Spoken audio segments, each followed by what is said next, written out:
Arestado ang top 1 regional level most wanted person sa Purok Baliwagan, Barangay Kabagayan, Tarragona, Davao Oriental, Marso taong kasalukuyan.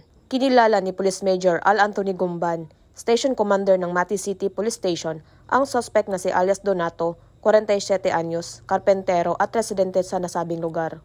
Ayon pa kay Police Major Gumban, ang suspect ay nasa kusdiya na ng nasabing istasyon upang dumaan sa tamang disposisyon. Dagdag pa ni Police Major Gumban, naaresto ang suspect sa bisa ng warrant of arrest na inihain ng Mati City Police Station Tracker Team, CIDG at 1103rd Maneuver Company, RMFB sa kasong murder na may criminal case number 8450-21 at walang piyansang inirekomenda. Patuloy naman ang pagsasagawa ng Mahna Charlie Operation ng tauhan ng Police Regional Office 11 sa pangunguna ni Police Brigadier General Aldin Bedelvo, Police Regional Office 11 Regional Director, upang huliin ang lahat ng wanted person sa Rehiyon 11.